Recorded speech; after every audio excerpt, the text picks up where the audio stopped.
اعوذ باللہ من الشیطان الرجیم بسم اللہ الرحمن الرحیم الصلاۃ والسلام علیکہ یا سیدی یا رسول اللہ وعلی آلکہ و اصحابکہ یا سیدی یا حبیب اللہ۔ آج درود پاک کی فضیلت کی سیریز کا پارٹ 2 ہے۔ کل ہم لوگوں نے ڈسکس کیا تھا بروز قیامت اہل درود پاک کو انشاءاللہ تاج عطا کیا جائے گا۔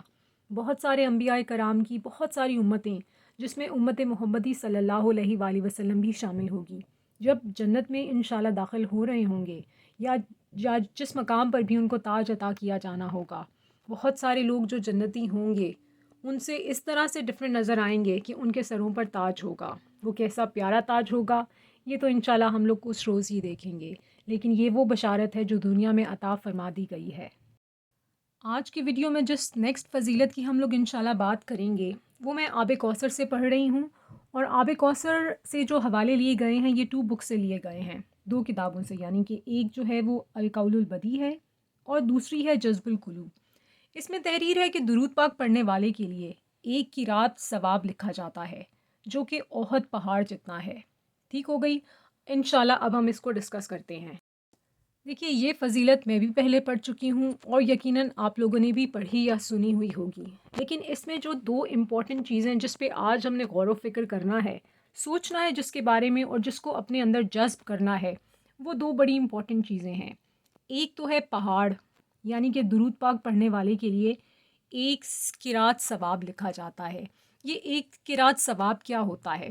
تو جناب جو ایکسپلینیشن اس کے بارے میں دی گئی ہے، جو ایڈیشن کیا گیا ہے، وہ لکھا گیا ہے کہ یہ پہاڑ جتنا ہوتا ہے۔ یہ کتنا بڑا ثواب ہوتا ہے؟ یہ ایک پہاڑ جتنا ہوتا ہے۔ اچھا دیکھیں، جب ہم پہاڑ کے بارے میں ڈسکس کرتے ہیں، امیجن کرتے ہیں، تو پہاڑ ایک سالڈ میس ہوتا ہے جو کہ بہت بڑا ہوتا ہے۔ ہمارے ذہن میں ایک ہیوج قسم کا میس آتا ہے، بہت بڑا سا سالڈ چنک جو ہوتا ہے وہ ہمارے ذہن میں آتا ہے، اور اس کو مثال کے طور پہ بھی یوز کیا جاتا ہے جہاں پر کوئی بہت انٹینس چیز یوز کرنی ہوتی ہے۔ مثال کے طور پہ کسی انسان کے اوپر بہت شدت کا غم ہو جو کہ وہ انسان ہی جانتا ہے، تو اس کو بیان کرنے کے لیے اکثر یہ مثال دی جاتی ہے کہ اس شخص کے اوپر غم کا پہاڑ ٹوٹ پڑا۔ اگر آپ اپنے آپ کو کسی پہاڑ کے سامنے امیجن کریں تو اگر اوپر سے نیچے لے کے لینتھ وائز یعنی کہ ورٹیکلی اس کو دیکھیں گے تو تب بھی ہم اس کے سامنے بالکل ایک چیونٹی کی مانند نظر آئیں گے۔ یعنی کہ سائز کے لحاظ سے اگر ایک پہاڑ کو دیکھا جائے اوپر سے نیچے تو اس کو ہم لوگ نہیں جان سکتے کہ کتنا ہے اس کے سامنے اگر ہم لوگ کھڑے ہوں۔ اگر ہم ایک پہاڑ کو لیفٹ سے رائٹ سائڈ پر امیجن کریں، نگاہ دوڑائیں، تب بھی وہ بہت بڑا نظر آئے گا۔ پہاڑ ہیوج ہوتا ہے، بہت بڑا ہوتا ہے، اس کے سامنے ہم چھوٹی چھوٹی چیونٹیاں نظر آئیں۔ اگر پہاڑ کو سائز کے لحاظ سے نہ دیکھا جائے، اس کو ویٹ کے لحاظ سے دیکھا جائے، تب بھی کتنا ہیوی ہے وہ، اس کا ویٹ کتنا ہے ہم لوگ نہیں شمار کر سکتے، اللہ تعالیٰ کی ذات پاک ہی جانے۔ لیکن جس خاص بات کی طرف میں آپ کا دھیان دلانا چاہوں گی وہ یہ کہ یہاں پر صرف پہاڑ ہی کا ذکر نہیں کیا گیا، یہاں پر خاص طور پر احد کے پہاڑ جتنا لکھا گیا ہے۔ اگر ہم لوگ اسلام کی ہسٹری میں دیکھیں، اسلام سے بھی پہلے کی ہم لوگ ریلیجس ہسٹری دیکھیں، انبیاء کرام کے بارے میں جانیں، تو پہاڑ جو ہیں یہ بڑے ہی امپورٹنٹ اس کے اندر ہسٹری کے اندر ان کا تذکرہ کیا جاتا ہے۔ مثال کے طور پہ جب ہم حضرت ابراہیم علیہ السلام کی بات کرتے ہیں اور جب ان کو آگ میں ڈالا جا رہا تھا، وہ واقعہ بھی پہاڑ سے ریلیٹڈ ہے، ایک وہ بڑا امپورٹنٹ پہاڑ۔ جب حضرت موسیٰ علیہ السلام کی بات کی جاتی ہے، کوہ طور کی بات کی جاتی ہے جہاں پر وہ اللہ تعالیٰ سے ہم کلام ہوئے، وہ بھی ایک پہاڑ ہی ہے۔ لیکن درود پاک کے حوالے سے اس پہاڑ کے بارے میں بھی بات نہیں کی جاتی، اس کی مثال نہیں دی جاتی کہ یہ کوہ طور جتنا ثواب ملے گا، یا اس کو حضرت ابراہیم علیہ السلام سے ریلیٹڈ جو پہاڑ ہے اس جتنا ثواب ملے گا درود پاک کے پڑھنے والے کے لیے، نہیں، ان کا بھی ذکر نہیں کیا جاتا۔ دیکھیے، جب وحی نازل کی گئی تو وہ بھی پہاڑ کے اوپر ہوئی۔ پہاڑ بہت سارے ہیں، جب ہم غاروں کی بات کرتے ہیں بہت سارے واقعات ہم سنتے ہیں، پڑھتے ہیں، غار ہرا، غار ثور، وہ بھی پہاڑوں کے اوپر واقعہ تھے۔ نبی پاک صلی اللہ علیہ وآلہ وسلم کا دور جو ہے وہ میڈیٹیشن بہت ساری غاروں میں کرتے تھے، وہ بھی پہاڑوں کے اوپر واقع ہوتے تھے۔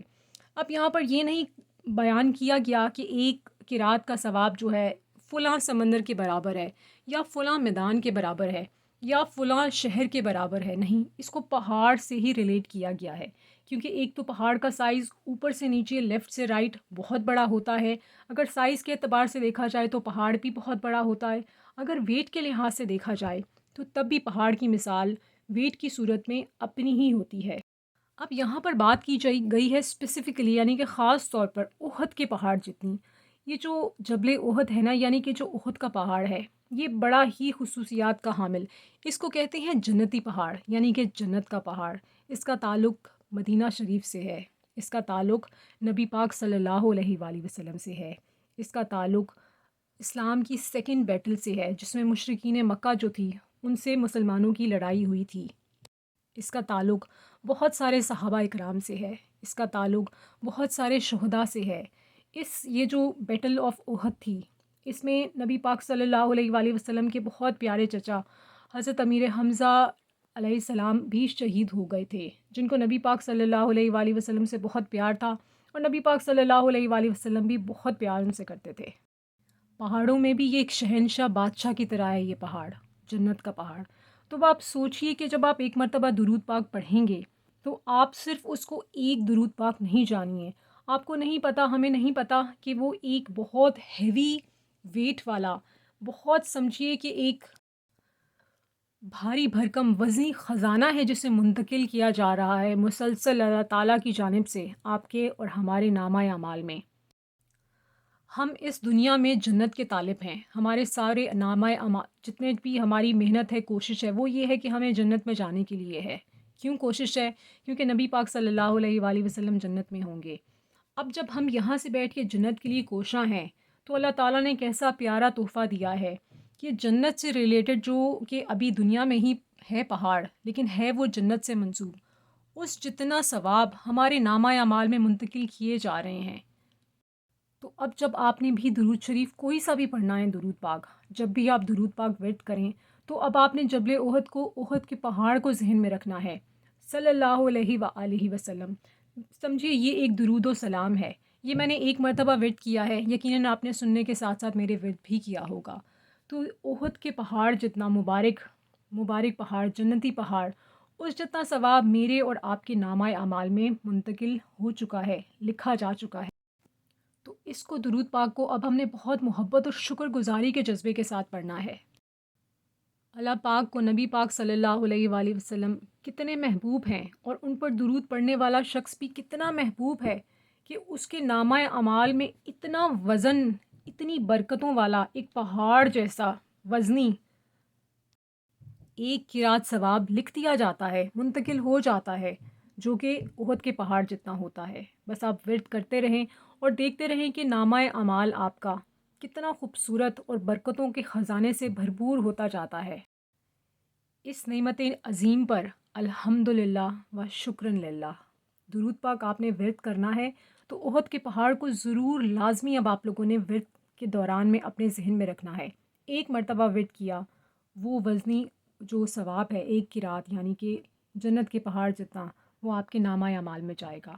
آپ کے وسیلے سے کسی دوسرے نے ورد کیا تو وہ اپنا نامہ اعمال بھی اس جنت کے پہاڑ جتنے ثواب سے بھر رہا ہے، اور آپ کا بھی، کیونکہ آپ کی انسپائر کرنے کے بعد اگر کسی نے درود پاک پڑھا، آپ کو جتنا ثواب ملے گا اس کے درود پاک کا بھی آپ کو ثواب ملے گا، جبکہ درود پاک آپ نے نہیں، اس شخص نے ورد کیا ہوگا۔